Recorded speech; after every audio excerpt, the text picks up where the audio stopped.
this is a little personal, but we've never really discussed much food items on this program. But I got to ask you, are you a peanut butter guy? Absolutely. Okay. Now, I'm a huge peanut butter guy, but I'm very particular about my peanut butter. I like all natural peanut butter. Specifically, shout out to Teddy's. They don't pay for any sponsorship or anything like that, but they are they are my number one by far. But anyways, why I'm talking about peanut butter here to start this college football program is because on the side of like a natural peanut butter jar, it says like separation is natural because like the oils start to separate and stuff like that because it's a natural product. So that's just what happens. It says it's natural. Separation is natural. And I feel like that is where we are at in the college football season right now, where teams are going to start to separate themselves from the pack. I think we see a really clear-cut hierarchy here in a lot of these conferences, and specifically when it comes to like the national championship odds. If you go to DraftKings, FanDuel, BetMGM, whatever right now, you see there's a block of teams at the top, and then there's a pretty big drop off. So I feel like we're at like the natural peanut butter stage of the college football season. It is college football tailgate. I am Dan Watkins. He is John McKechnie. We're going to preview week 7 for you guys here today. But John, just a great time of year as we enter the middle of October. If you're watching on YouTube, like you can tell there's a little crispness in the air because we were both like wearing long sleeves for the first time as we do this show, I've noticed. So happy fall, and like this schedule, like we've reached the midway point. So it's time to really buckle in and strap in and get going. Yeah, I'm pumped. That this weekend, this is one of those weekends that you looked at preseason and you're like, okay, like that we could see some stuff crop up, but all of a sudden, like we have some pretty like seismic matchups that we wouldn't have necessarily expected to be labeled as such coming in. So there's a lot, and this is like the classic. To borrow from your peanut butter analogy, like ESPN used to call stuff like they used to just like label every week in the college football season, like this is Separation Saturday. It feels like I don't know if this specifically is Separation Saturday fully, but I think that we're gonna learn a lot once again this week with a couple of these matchups in particular. Yeah, absolutely. We got ranked matchups across the country. We got teams on upset watch across the country. We got teams that just need to like prove a little something across the country too. So it is great. But since we're talking about this right now, I'm going to kind of shuffle up our rundown a little bit on us. I want to talk to you and get your thoughts here as we enter the midway point. Who are the legit contenders in the country right now when it comes to the national championship? Because I think I've been wrestling with this. I think there's 4.5. Now, I say 4.5 because that fifth team, I'm not fully ready to buy in on your Georgia Bulldogs and also Ole Miss. I'm not fully ready to buy in on either one of those two yet, but they do happen to play next week in week 8, and I think we could see one way or another if one of those teams is a real contender, if they're still standing after what happens this weekend. But I think when you look at the layout of the country right now, I think Miami, Ohio State, Alabama, and Oregon, I feel pretty confident that one of those 4 teams is going to be hoisting the national championship trophy come January. Hard to disagree. With Georgia, they lost outright to Alabama at home, so I think it's fair to have an eyebrow raised for them, and they're only 3.5-point favorites at Auburn this weekend. So, that's going to be a big test for them. And then Ole Miss coming up on the other side. College football tailgate might be in the house for that one. There we go. Yeah, that'd be my third year in a row seeing Georgia and Ole Miss get after it. But Ohio State, they still clock to me, like we were talking about on Monday, as one of those mystery teams. We still need to learn a little bit more. I wish that Illinois didn't get pasted so bad by Indiana in the sense that I feel like this game would have a little bit more to it. But there's no juice in that matchup. It feels like going into it right now. That's big noon, right? I know, and yes, it is. And that was one, like if you were looking at Ohio State's schedule during the year, it's like where could they slip up? You would have said Illinois is like a potential danger spot with that one being in Champaign, and obviously drawing on the Juice comparison, Juice Williams and Rashard Mendenhall all those years ago pulling off the upset against the Buckeyes. But I still think Ohio State, I mean, they're just so ironclad. It's really hard to point to any weaknesses. Oregon, resume-wise, going into Penn State and beating them, I still hold that in really high regard, despite what happened to Penn State last weekend against UCLA. That's a them problem, not an Oregon problem. And I think that Bama, they just keep getting better every week. And then ultimately, you've got Miami just they're sort of ironclad as well, like Ohio State, just really built up along the trenches, everything like that. Once you get further down the board, it is harder. I think if I were to be buying stock in one of those teams outside the top four, for me it would be Ole Miss.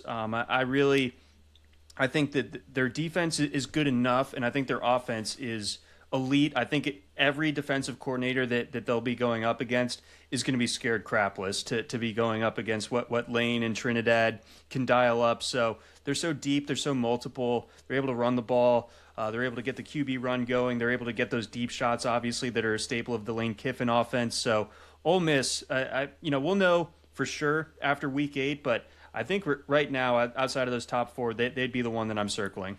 Yeah, and I have the DraftKings screen pulled up right now for us if you're watching on YouTube. If you're listening on podcast, just stick with us here. We're just looking at the odds board on DK on Thursday afternoon, October 9th. Ohio State is your favorite right now at plus 425. Oregon right behind them at 5-1. You got Bama at 7-1. Miami plus 750. Georgia is sitting there at 9-1, and then a huge drop-off to Ole Miss, which is the sixth favorite right now at plus 1,800. And then you got Oklahoma and Texas and LSU, A&M, Notre Dame, and so on. Neither one of us mentioned Texas Tech when we were just doing our little rant there.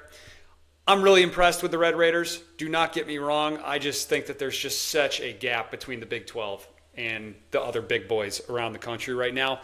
We could be proven wrong because this Texas Tech D-line does look just as nasty as pretty much any unit in the country right now, but I still can't buy into Texas Tech being a legit national championship contender at this point. Yeah, it's one of those things where it's almost a disadvantage for them to be in the conference that they're in because they got their big win out of the way early. They went up to Salt Lake City, they crushed Utah. There's really nothing for them to do. Like, they just got to make it to December at this point intact. Like, they got to keep Romello Height and David Bailey and those guys up front, make sure they're healthy, and Baron Morton needs to stay healthy, of course, too. But fully fleshed out Texas Tech, I think, is a real, like, they're going to be one of those teams that makes the college football playoff, and whichever of, like, the blue bloods draws them on their side of the bracket, they're going to be like, oh, I really wish it was somebody else. Yeah, it's almost like I kind of wonder now, like, is this going to be how it is like every year in this playoff format where like the Big 12 winner just ends up being that gigantic just pain in the ass to whoever they get in the first round? I mean, what, Arizona State took Texas to what, double overtime, was it? Yep. Or was it just one? Yeah, last year in that quarterfinal matchup. I could see Texas Tech doing that to somebody, like especially with that defensive line, how they can control the line of scrimmage. But Texas Tech does have to take care of business first. They have a really interesting matchup this week. They got Kansas at home. I think they're favored by 14 and a hook right now. Then they have to go out to Tempe next week. So interesting little 1-2 punch there for them. Arizona State still lingering on. I got some thoughts on my guy Kenny Dillingham and his game prep this week that we'll get to later on. They take on Utah, which is just going to be an excellent nightcap, by the way, out there in Salt Lake City for those of you sickos that stay up late on the East Coast. But anyways, I do want to mention, if you are listening, thank you very much. Make sure you are subscribed to the channel. We are at College Football Tailgate on YouTube. Hit that subscribe button, hit that follow button, or the like button on both Apple or Spotify. If you listen on podcast, College Football Tailgate. You can follow us on Twitter at CFB Tailgate 25. And of course, you can go have a lot of fun on our TikTok page at CFB Tailgate, where just so much fun happens in the comments on a daily basis. But before we get into our game breakdowns for Week 7, I mean, like I said, we got matchups all over the place. We're going to try to get through as many of them as we can here and keep this show moving at a nice brisk pace today. But there's just been more drama in Chapel Hill that we have to talk about because it just seems like every single day, John, there is a new element to this story. It is unbelievable. This thing was breaking like in real time yesterday afternoon. Starting with the report from Ollie Connolly. So just to set this up, where we left this off when we last spoke on Monday was we said that, what did we say, November 9th was like the reckoning day for Belichick after the Stanford game at home. Reckoning day might come a lot sooner here based off how some of these reports are going. So as you know, UNC's 2-3 this season. Those 3 losses are to the 4 Power 4 schools they have played. They have been absolutely bludgeoned and then some with their carcass just dragged across the field in those games, getting outscored 120-33 against Power 4 competition right now. UNC's on the bye. Ollie Connolly who I think works for like The Guardian. He's pretty plugged in down there in North Carolina. I believe he was the guy that like originally broke the story that Bill Belichick was going to UNC. So he comes out with this tweet yesterday saying, per sources, Belichick has discussed buyout options with North Carolina's hierarchy. Belichick has signaled a willingness to trigger his own $1 million buyout if he can find a soft landing with another team or in media. Following that up, members of Belichick's coaching staff have already started spoken to other schools that are expected to be in the playoff and taking on roles during the postseason. From one coach, quote, "The rats are leaving the ship." Some staffers believe a change will come within 2 weeks. And then he goes on to talk about recruiting violations, investigations at USC that have already happened, Belichick not communicating with his staff during the past couple of weeks here. And then another quote from a UNC defensive assistant, quote, what we've done to these kids is fucked up. So this whole situation is just getting crazy. This is all happening at about 4:30 yesterday afternoon. And then we get the tweet from UNC's official account, at Go Heels, statements from Carolina Athletics, quote, from Bill Belichick, "I'm fully committed to UNC football and the program we're building here." And a joint quote from Bubba Cunningham, the athletic director, Coach Belichick has the full support of the Department of Athletics and the university. John, that to me is like the celeb couple that says, no, we're good. And then the divorce is coming like within the next week. This thing is going to end very soon, I feel like. Yeah. I think we were being too generous with the November 9th. This feels a lot like if you see a couple that's on the rocks, like you're saying, that they do the vow renewal, but like we're 5 games the Instagram in. photo shoot. Yeah, it's just like, boy, that I know for a fact that what's going on behind those closed doors is nothing like what we're seeing on Instagram. So that's sort of what the joint statement rung like to me. Yeah, it's a disaster. I think that Belichick will be gone before too long. I think that game against Cal, like, that might be the last game that he coaches there. I think there's a very, very real chance of that, especially if Cal, crushes them the way that UNC has been crushed against anyone with a pulse this year. So, there's one other media thing to add on. It's never good when Pablo Torre's sniffing around, and obviously he's been a big part especially this story.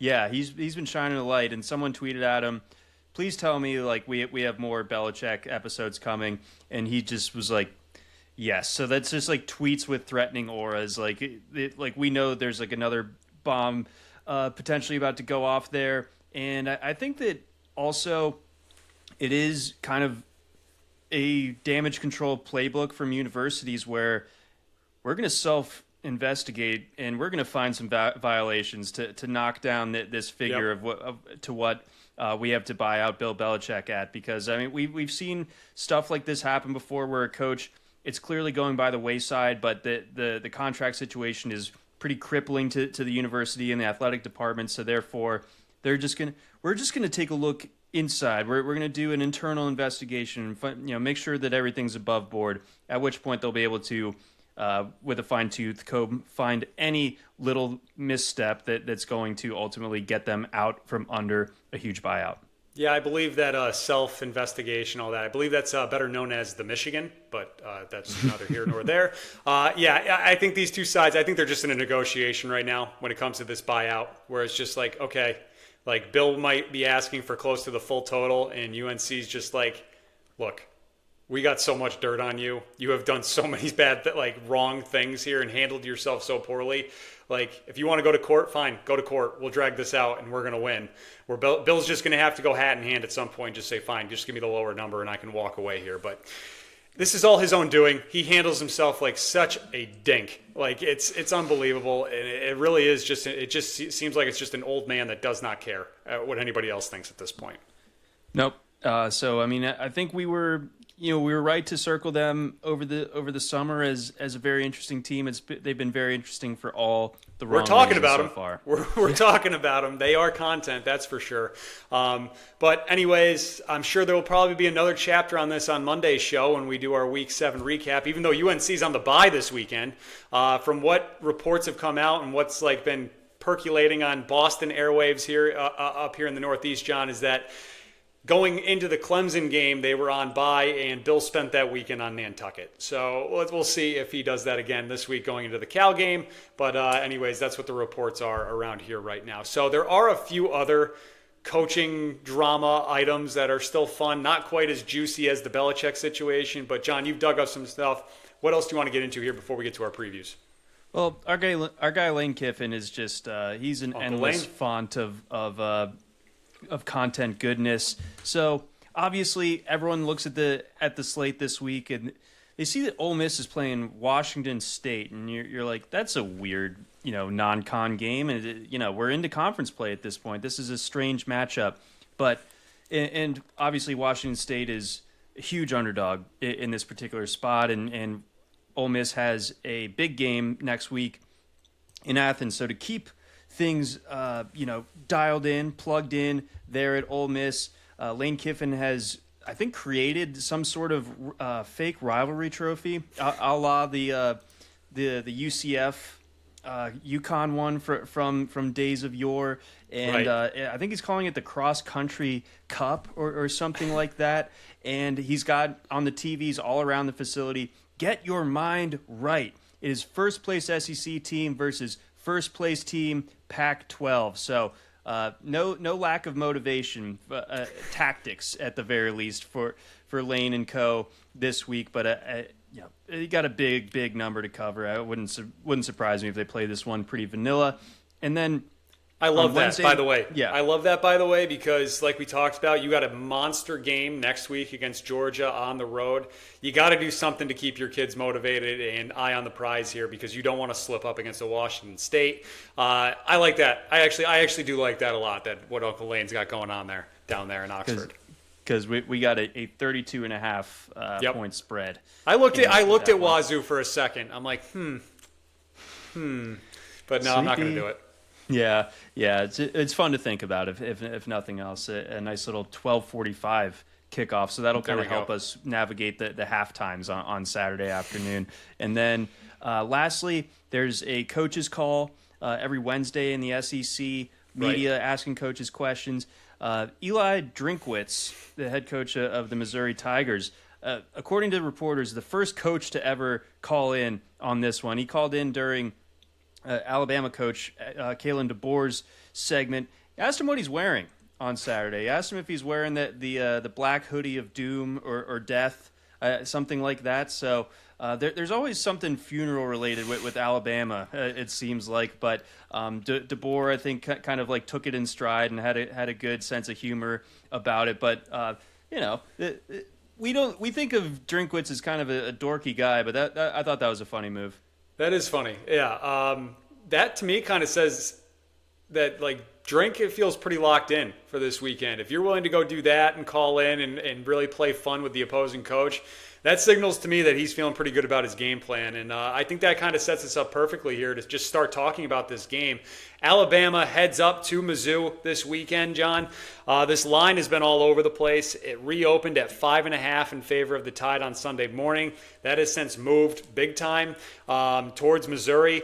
Wednesday afternoon, there was a juicy 2.5 out there in favor of the Tide on FanDuel. That's since come back to 3. So we're at Alabama favored by 3 points at Missouri. The over-under is 52.5. We got two teams that are playing really well right now. The Tide appear to be surging and hitting that next gear as they enter really the meat of their SEC schedule. That FSU game feels like light years ago, basically, at this point. And Missouri on the other side, they're 5-0. Their offense is humming, putting up 45 points per game. But we're about to find out a lot more about Coach Drink's squad because, well, this schedule is about to crank up too. They have their two impressive wins this year are against Kansas and South Carolina. They were trailing in the fourth quarter in both of those games. I look at this one. If they're in a similar situation, I don't like their chances of coming back. If they're trailing Bama in the fourth quarter here, they're about to see a real step up in competition. But how are you breaking this one down? Yeah, this is a tricky matchup because Mizzou has just been running red hot on offense. Their run game, I think, is like the third best in the country in terms of yards per game. Ahmad Hardy has been a total revelation for them. He's sort of fueling my comparison awesome. to their year like 2 years ago when Cody Schrader was like this huge game-changing presence and kind of like opening things up for Brady Cook to be finding guys like Luther Burden and Theo Wees and the rest of that offense. So Hardy's been unreal thus far. Let's see. The metrics have this one. They're a little bit in pretty significant disagreement, actually. FEI has Alabama winning this game by 9, whereas SP Plus has Mizzou winning this one by 2. And I'm not accusing Bill Connolly of being biased despite being a Missouri Tiger. I think ultimately, like, this one isn't going to make the card for me. And now that the spread has gotten down so low, I think I'm tempted to roll with the Tide here. But it is interesting nonetheless. Like, I think that, you talked about it perfectly on Monday when it comes to Alabama's defense finally stopping the run after 6 quarters of just hemorrhaging yards to the opposing rushing attack. Georgia ran all over them.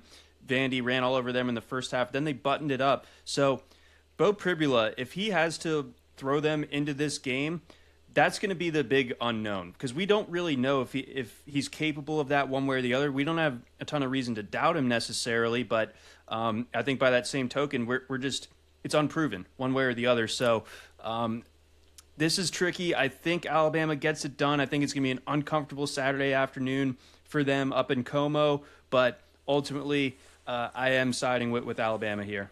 Yeah, so I'm glad you brought up those 2 points there. I'm going to start with Pribula because the way he played against Kansas was incredible. He had one of the best performances of the season that we've seen from a quarterback, but that's Kansas, not Alabama. Big difference there.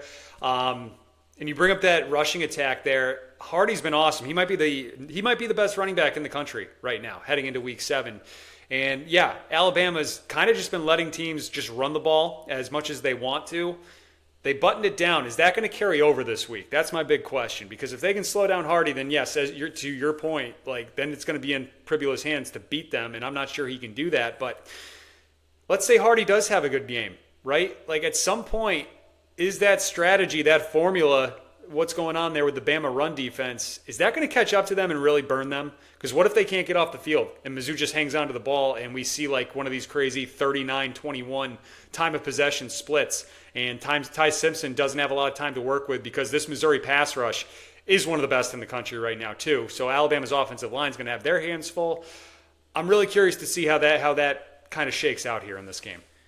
Yeah, Mizzou, they got this guy Damon Wilson who's like leading the world in pressure rate. He's a transfer. I can't imagine a team just letting him walk. Georgia did that. Whoops. Uh-oh. Oh, yeah. Wait, is that the team that like can't generate any pressure whatsoever? That's right them. Now? Oh, okay. Yep. Those are those guys. So gotcha. Yeah, especially against Alabama. So Wilson is a stud, and I think Kevin Coleman is his name. He's been awesome. Receiver transfer for Miss State. He's been amazing. Ahmad Hardy does lead the nation in rushing yards. He's got 730, so he's clear almost 40 yards of the next guy. He's also got 9 touchdowns, averaging 7 yards per carry. So if he really gets going here, like that is a big problem for this Alabama team. Pribula himself can run, so like you kind of have that dual threat thing going on where that's usually what gives Bama trouble. That's usually what gives them trouble. So you get the linebackers on their heels a little bit. So I'm definitely giving Mizzou a chance to win here, but it's going to have to break certain ways. Whereas I think Alabama is a little bit more able to win in different types of like outputs in which the game is flowing. I think that they're a little bit more battle tested going into this spot. So still sticking with Alabama, but very, very live dog. I'm not surprised that this line has moved a decent bit in Missouri's favor, crossing that key number of 3. Yeah, so this Missouri defense right now is one of the best in the country. They're number 1 against the run. It's just allowing just over 62 yards per game. Number 10 against the pass, allowing like 141 yards per game. We mentioned that Mizzou has this incredible pass rush right now. This could be another, like, if you are starting to buy in on the Ty Simpson hype train that he could be a legit Heisman candidate here, now leading up to this game might be the time to buy that ticket and buy in on that, because this could be a kind of game here where Simpson has one of his moments, like we saw him have kind of against Georgia a few weeks ago. Like he rebounded really nicely against Vanderbilt after that early interception. I'm interested in that. See how Simpson looks against this this pass rush, this pass defense again on the road once again. Big spot for him. But when it comes to picking this game, I'm not betting it right now. But like you, I would lean Alabama, and like I just like have this voice in my head that's just going, don't overthink this. Like this is such a step up in competition for Mizzou. We kind of saw it with Vanderbilt last week. I think Alabama's starting to really peak and hit their stride right now. So give me the Tide to get the win on the road. Yeah, but fascinating game. I think it's also interesting on the other side that Bama's kind of got all three receivers cooking. Like Isaiah Horton's been a factor these last couple weeks. Jeremy has been unreal, and Ryan Williams is Ryan Williams. So, obviously game-breaking type of guy. So ultimately, I think that Alabama offense just outpaces Mizzou here and gets it done. But wouldn't be surprised if this one goes over 51.5. But yeah, I like that too. I like that too. That's a good look there. Moving on, let's head up to the Pacific Northwest. This one, I cannot wait for this game. Saturday afternoon, 3:30 kick Eastern time. It's a 12:30 kick there locally. Indiana heads out to Oregon.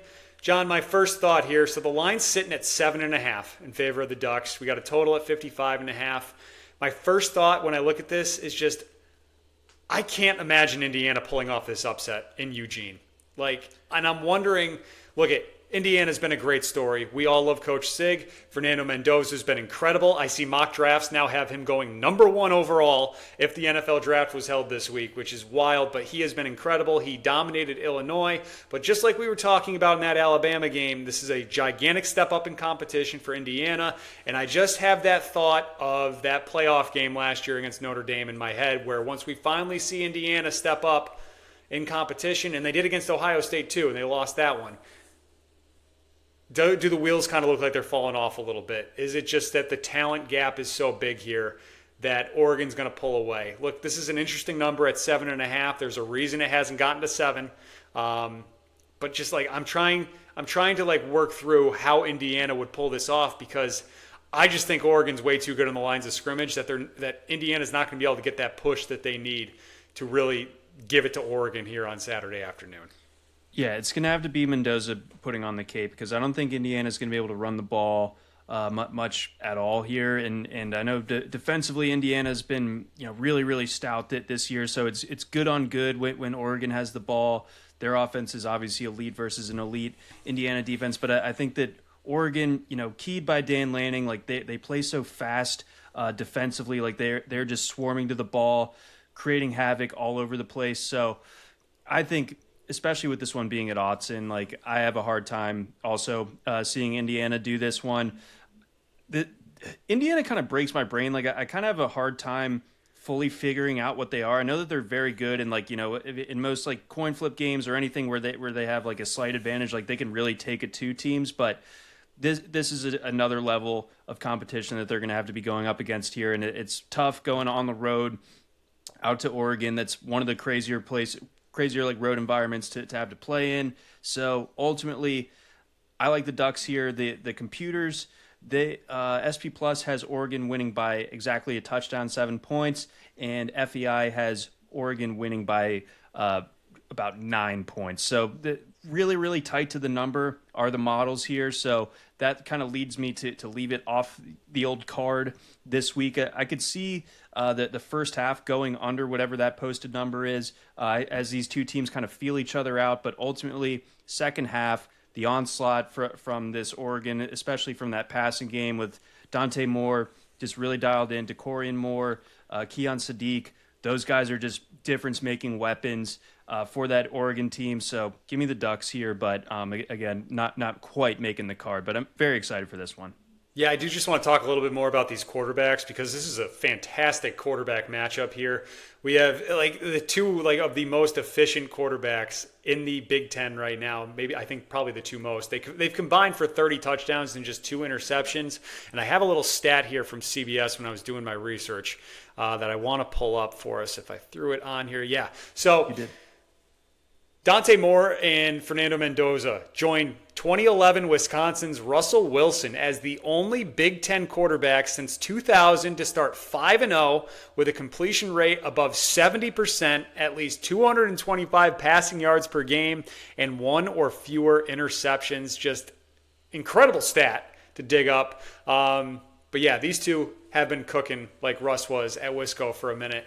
So I love this quarterback matchup. I would like to see both these guys ball out. I just think that ultimately Oregon's going to have too many dudes here for Indiana to hang around. I like Oregon. Do I like the 7.5? Not so much right now. If this number does get down to a touchdown, I think it will be added to my card at some point, or it could even be a live spot where maybe Indiana has a great scripted first drive and they go up 7-0 quick and we get the Ducks like -5.5 or something.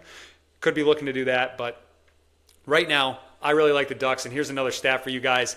The Hoosiers 0-46 all-time on the road against AP top 5 teams. That is the most losses in college football without a win. Their last road win over a top 10 opponent came back in 1987 at then number 9 Ohio State. That is also courteous of CBS. And by the way, guys, Oregon also has an 18-game home winning streak in this one, heading into this one. Yeah, that's pretty good. I mean, I will say like that just it underscores how different Indiana is now versus 2 years ago, right? Because, I mean, they've completely changed their national perception where they're very much a live dog in this spot, whereas previously, anytime that Indiana is going to, the Ohio States or the Michigans of the world, you knew that they were going to get clobbered. This time, you do feel like they're going to be able to hang around here, but ultimately, the Ducks, I believe, have this one. Yeah, I agree with you. All right, moving on. Another 3:30 game. This 3:30 window I think is the best of the season that we've had so far here. Let's head down to the Cotton Bowl. The Red River Shootout. We will not refer to it by any other name on this show. It is the Red River Shootout between Oklahoma and Texas. John, storylines here. Like, this is a wait up till kickoff with what's going on right now. John Mateer, we thought he was going to be out. Now he might be back in. He is questionable officially on the injury report as of Thursday afternoon. Now, we know he had surgery on that hand, his throwing hand. Can he grip the football? That's my big question. If he does play, how's he going to look? Is he close to 100%? What's the Oklahoma offense going to look like? And then on the other side, can you think of a team in the country right now that needs a win more than Texas? Like, they need this one bad at the moment. And when it comes to the betting line, we've seen this kind of flip-flop in favor of both sides. Right now on FanDuel, Texas is favored by 1.5. I've seen this at a pick. I've seen Oklahoma favored for a couple of hours. Swing either way right now. But how are you breaking this one down? Yeah, I just think that ultimately this Oklahoma defense is going to carry them to like an ugly, like this isn't going to be it's not going to put the shootout in Red River Shootout. Like I think that both offenses here are in for kind of a punishing 60 minutes on either side. But, the Mateer stuff it's interesting. I think it's gamesmanship mostly on Oklahoma's side. I saw some stuff from Texas reporters saying that like they know and they had gotten source stuff. Were they up in the bushes? Right. Like you think that Oklahoma I wouldn't put that past them, by the way. I wouldn't actually put that past them, but no, they've got the newspaper with holes with the cutout. But I don't think that they have any actual intel. Like I'm expecting Hawkins to be the guy. Maybe like Mateer might get like a series or two, or like I could see Mateer coming in forcing a Texas timeout. Like that right. I think is like the chess piece that you have if you're Oklahoma is like. It scares Texas, the idea of Mateer being out there and not being prepared for whatever he's capable of. But ultimately, I think this comes down to Oklahoma's defense just putting Texas's offense in a bit of a blender. I just think that we saw it last week with that Florida defense. I think that OU's defense is better. I think it's maybe the best in the country right now. And that's bad news for this Texas team that doesn't really have much in the way of an offensive identity other than, I don't know, just kind of flailing around and seeing what happens, missing big plays, not being able to run the ball, having an offensive line that is somehow putrid despite all the money that they have on hand to get these guys. They're not performing well. I don't know if their offensive line coach is starting to feel some pressure, especially after last week. But ultimately, give me OU in a rock fight here. Okay. I'm just going to play devil's advocate here. What if last week finally triggered something where Sark, what if they figured it out this week heading into this game, and Texas figures it out and the offensive line plays the way they're supposed to, and Arch has time for the first time here in a few weeks, and he hits on some of these big plays and doesn't miss all these throws that he's been missing, and his footwork is much better that we've talked about, and videos all over the internet are showing right now. What if all that hits, and then on the other side you're asking Michael Hawkins to keep up?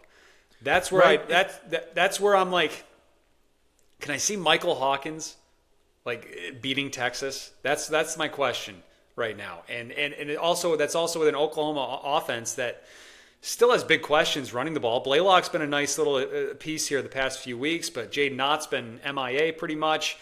So this Texas defense is much better than what they showed a week ago too.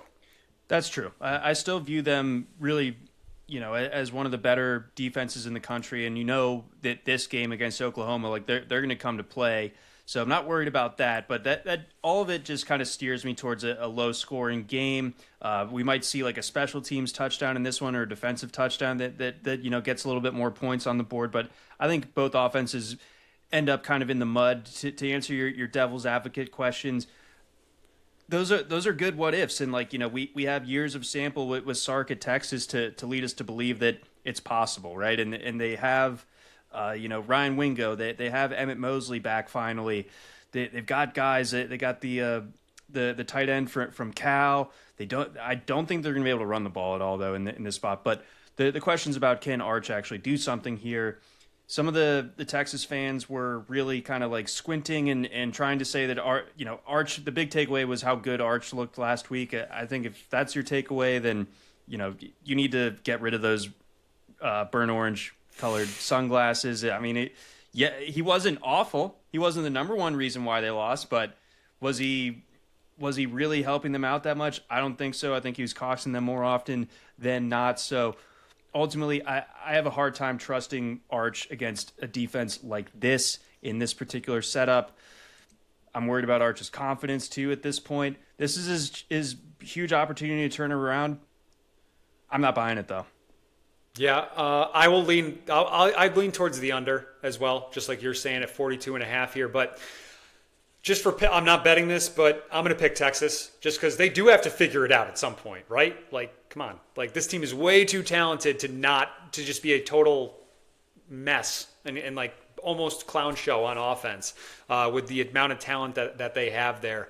And also, Texas is backed into a corner here, and we see teams respond when they're backed into a corner like this.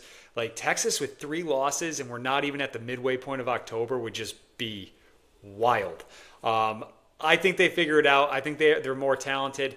And like I was saying, too, I don't trust Michael Hawkins to beat the Longhorns. That's also how I'm looking at this as well. Now, if Mateer comes in and he's healthy and he can grip the ball and he can sling it, I'm going to change my mind midway probably through this game, but that's not how betting works. So I'm gonna pick Texas. Give me Texas -1.5 as my pick. Okay, fair enough. It's going to be really close. I think at least that's what all the metrics lead us to believe. But these rivalry games like this, especially with there's so much gigantic pressure on both sides of this one. It could end up in a vacuum coming out the other side, and one team kind of blows out the other one. But ultimately, I'm expecting a close back and forth type of defensive struggle here, where both teams are battling first to 20. I think is kind of how we're going to see this one play out. Very good. All right, so there's a ton more big-time matchups this weekend. Let's kind of start to quick hit some of these because I do want to get some thoughts.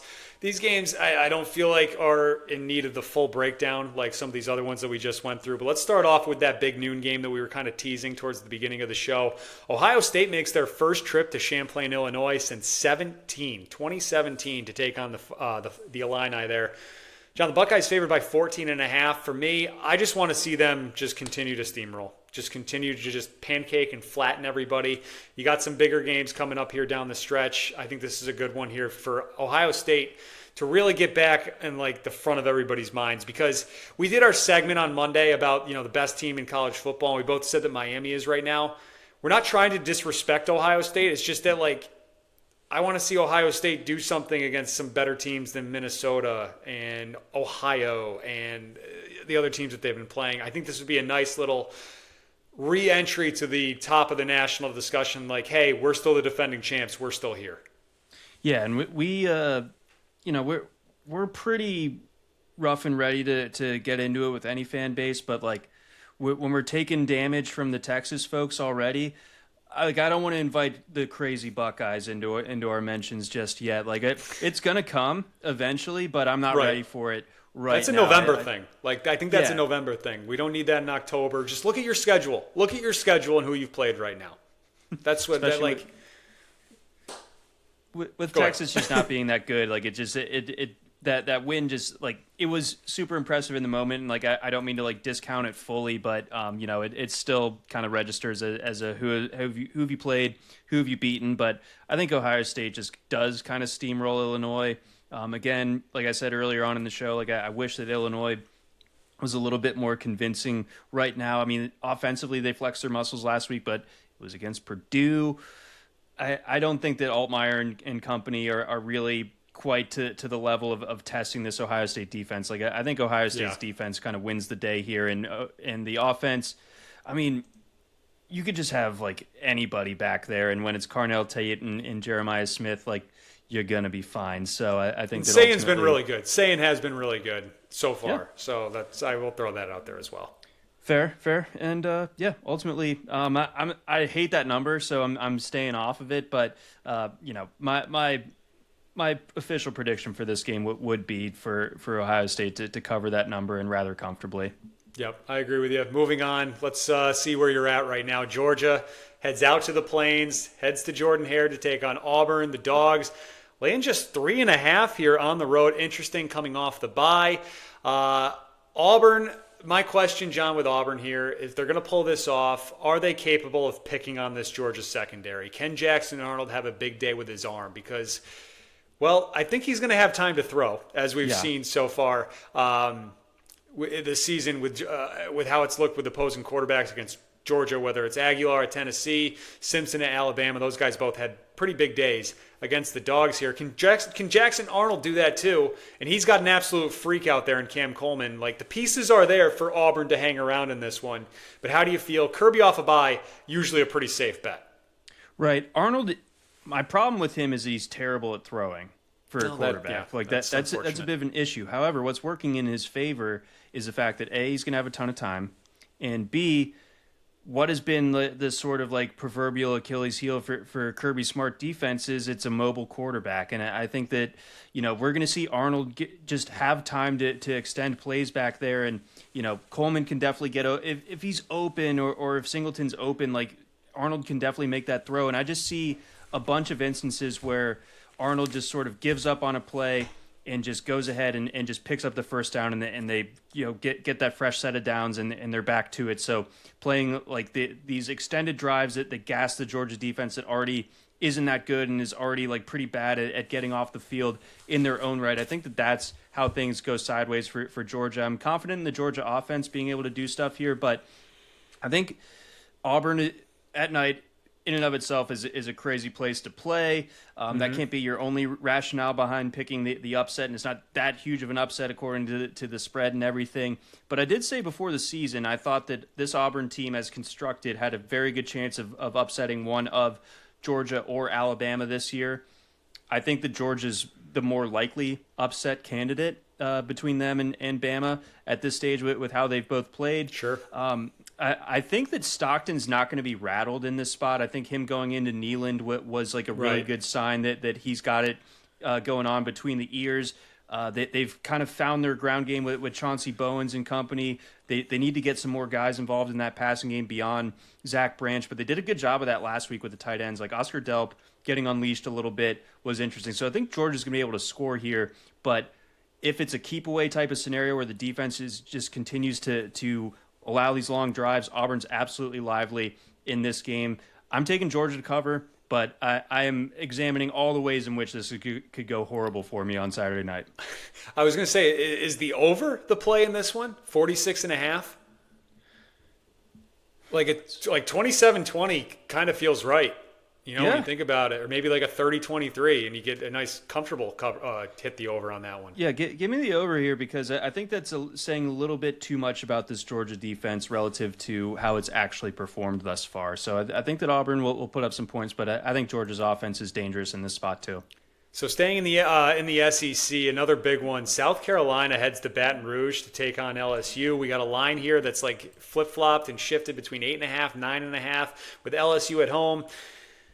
South Carolina is looking for payback for that game last year that basically kept them out of the playoff. They lost by a field goal to LSU at home.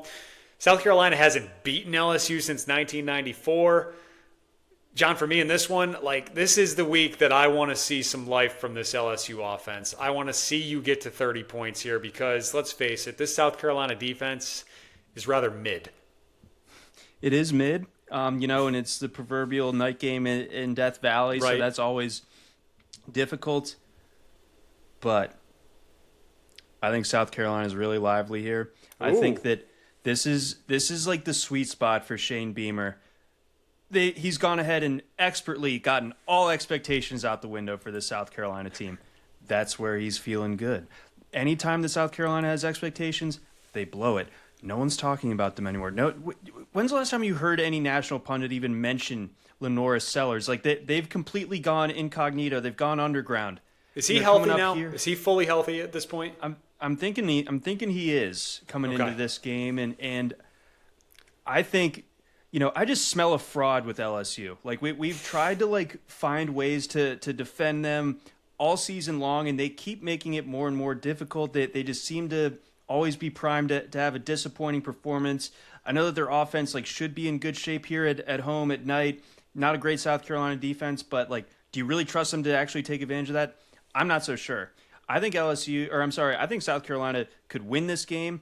I definitely like them plus 9.5. Interesting. Yeah, I want to see life out of the LSU offense that I was talking about as I led into this game. This is the week where Garrett Nussmeier, I think, needs to show some people some things because this South Carolina defense, as I referred to them, is rather mid. They are very middling. When you look at their numbers, they've given up 30 points to Vanderbilt. If they do that, LSU should be able to get 30 points here for the first time this season, especially at home. All of the elements, everything about this game sets up for LSU's offense to finally have an explosive night here. It's just the question of will they and can they, because LSU's offense has been one of the more disappointing units across the country so far this season. It has. It's been way less than the sum of its parts. You would think that they would just be rolling over teams, blowing them out. I mean, they have so much talent as far as that receiver room goes. We have reason to believe that Garrett Nussmeier is good, and yet we haven't really seen the proof just yet. And Caden Durham, he's missed some time. He's been dinged up, and so they haven't been able to run the ball, as Brian Kelly is very sensitive to.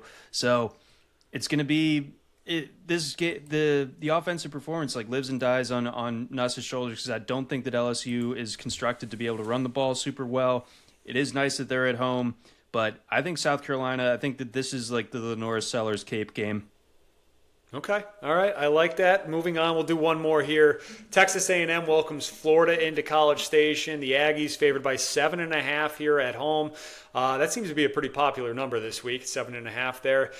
The question going into this one is, did Florida figure something out last week, or was that just a one-off performance off of a bye against the Texas team that's kind of just scatterbrained and all over the place right now? Can you take what you did last week against Texas and go to the state of Texas and do that to Texas A&M? Because Mike Elko's squad is waiting there after just drubbing Mississippi State a week ago.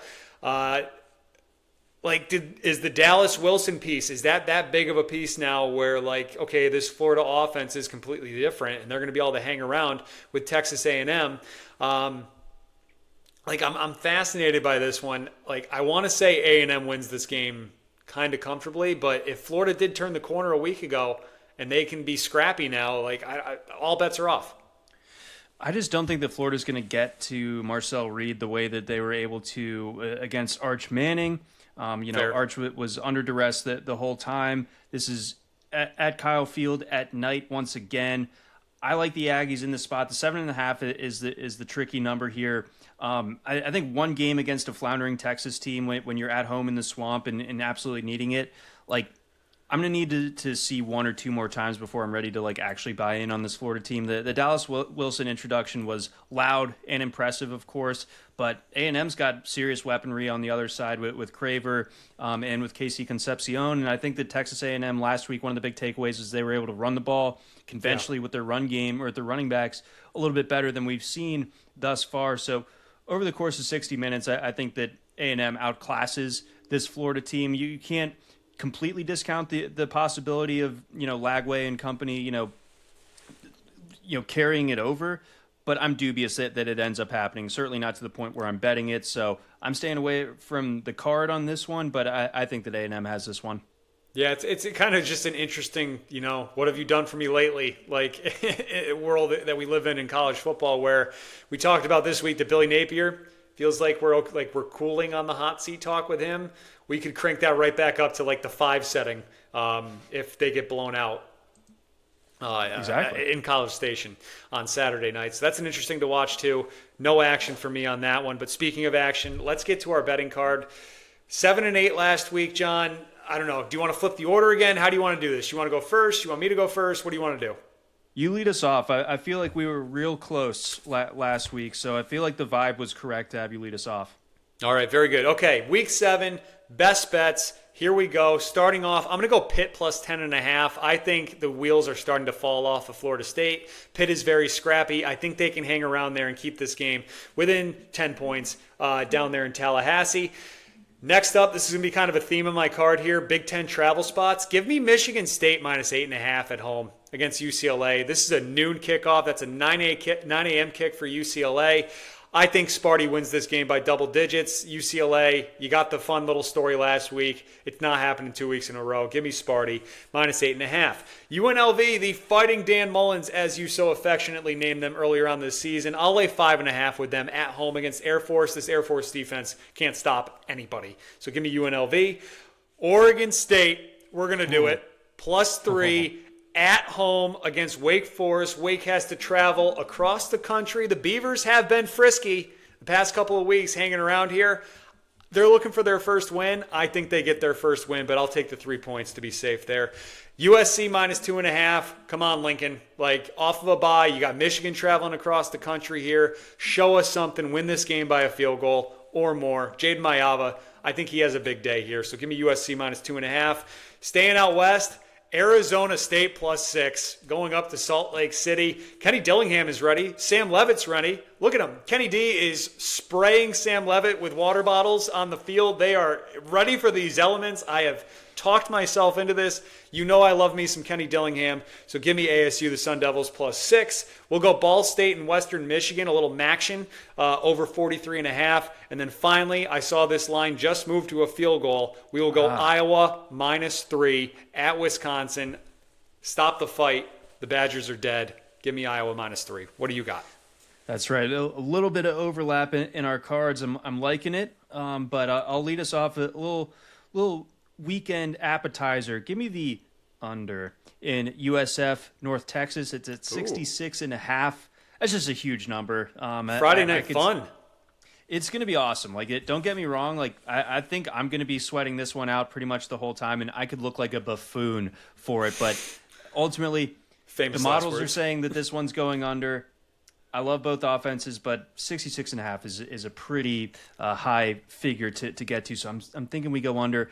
I also like Pitt plus 10.5 at Florida State. This Mason Hinchell kid last week coming in for Eli Holstein and just dealing 4 touchdowns and completing 75% of his passes. Utmost trust of the coaching staff. They let him throw it 40 times last week, and he completed 75% of those.